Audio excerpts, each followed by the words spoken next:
हम residents doctors ने कल रात 12 बजे से अपनी इमरजेंसी रूटीन सेवाएं जैसे ओपीडी, वार्ड राउंड और जो रूटीन जांचें हैं मरीज़ की वो करना बंद कर दिया है। हम अभी सिर्फ इलेक्टिव इमरजेंसी सर्विसेज दे रहे हैं, जिनमें emergency OT, emergency cases handle करना है। वो हम आगे अनिश्चितकाल के लिए जारी रखेंगे और ये अपनी इलेक्टिव सर्विस बंद रखेंगे, क्योंकि देश भर में जैसे कि डॉक्टरों के प्रति जो अत्याचार हो रहा है, कहीं वो पश्चिम बंगाल में होता है, महाराष्ट्र में होता है, एमपी में होता है, किसी भी क्षेत्र से मेडिकल क्षेत्र से जुड़े लोगों के आए दिन की घटनाएं होती रहती हैं। अभी रिसेंट में पश्चिम बंगाल में जो घटना हुई उसके देश भर में शांतिपूर्ण तरीके से हम लोग आंदोलन कर रहे थे, एक ब्लैक रिबन बांध के, कैंडल मार्च निकाल के। लेकिन उसी बीच आंदोलन के बीच में वो आंदोलनरत वहाँ पे जो शांतिपूर्ण तरीके से आंदोलन कर रहे थे वो डॉक्टर्स के ऊपर बर्बरतापूर्वक अटैक हुआ। तो ये दर्शाता है कि कितने सुरक्षित हैं मेडिकल फील्ड्स के लोग, डॉक्टर्स देश में कितने सुरक्षित हैं। तो हमारी मांग यही है कि एक सेंट्रलाइज्ड एक्ट लाया जाए जिससे देश भर के डॉक्टर्सों की सुरक्षा सुनिश्चित हो और सारे जो लोग हैं मेडिकल फील्ड से जो लोग, उनकी सुरक्षा सुनिश्चित हो। एक सुरक्षित माहौल में हम जनता को अपनी बेहतर सेवाएं दे पाएँ, अच्छे तरीके से उनका इलाज किया जाए, ये सुरक्षित माहौल सुनिश्चित करना है सरकार को।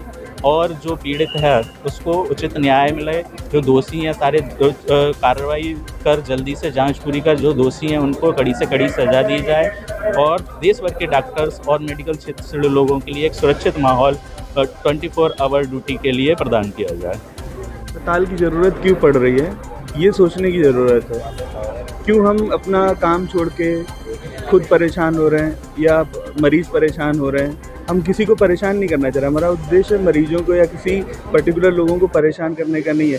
लेकिन जब सरकारें सुन नहीं रही हो, जब न्याय मिल नहीं रहा हो तयशुदा समय पे, तो फिर ऐसी सिचुएशन होती है कि अपनी आवाज़ उठानी पड़ती है। आज हम सभी जूनियर सीनियर डॉक्टर एसोसिएशन जो है वो सब यहाँ पर खड़े होकर अपनी बात रखने की केवल कोशिश कर रहे हैं और ये बताना चाह रहे हैं कि बंगाल जैसी घटना या देश के दूसरे कोने पे जो भी इस तरह की घटनाएं हो रही ये दोबारा ना हो।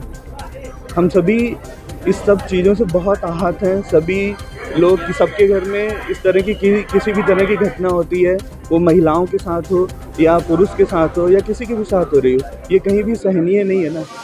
ऐसी सिचुएशंस में हम सभी अपनी अपनी आवाज़ बुलंद करने की कोशिश कर रहे हैं, एक सॉलिडेरिटी के रूप में अपनी बात कहने की कोशिश कर रहे हैं कि इस तरह की घटनाएं दोबारा ना हो।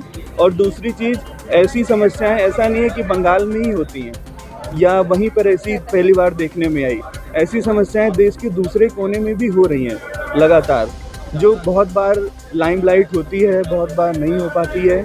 आज खंडवा में भी ऐसी बहुत सारी घटनाएं होती रहती हैं, पता नहीं चल पाता है लोगों को, न्यूज़ में नहीं आ पाता है, लाइमलाइट नहीं हो पाता है, दबा दिया जाता है। तो ऐसी सिचुएशन से बचने के लिए, एक जागरूक समाज बने रहने के लिए हमें ज़रूरत है अकाउंटेबिलिटी की, हमें ज़रूरत है अपनी बात को बताने की कि अगर एक डॉक्टर के रूप में हम जान बचा सकते हैं तो समाज को भी ये चीज़ समझना होगा कि उन डॉक्टर्स की सुरक्षा, उनकी इज्जत, उनको प्रोटेक्शन देने की उनकी भी जिम्मेदारी है। बस हम अपनी बात यही कहना चाह रहे हैं आपके माध्यम से। दिनों से आपातकालीन सेवाएं बंद कर दी जाएगी आपकी तरफ? ऐसा अभी सोचा गया है, ऐसा निर्णय लिया गया है कि अभी इलेक्टिव सर्विसेज को केवल रोका जा रहा है। बाकी अगर सरकारें असंवेदनशील रहती हैं या फिर किसी भी तरह से डॉक्टर प्रोटेक्शन एक्ट पे कोई भी कार्रवाई नहीं होती है, कोई भी सुनवाई नहीं होती है, तो इमरजेंसी सर्विसेज जैसा कि आईएमए और दूसरे बड़े संगठन, महासंगठन लेते हैं डॉक्टर एसोसिएशन के, उस हिसाब से इमरजेंसी सर्विसेज भी बंद किया जाएगा। मेरा नाम डॉक्टर रामकृष्ण पांडे है, मैं यहाँ पर सीनियर रेजिडेंट एनेस्थीसिया डिपार्टमेंट में।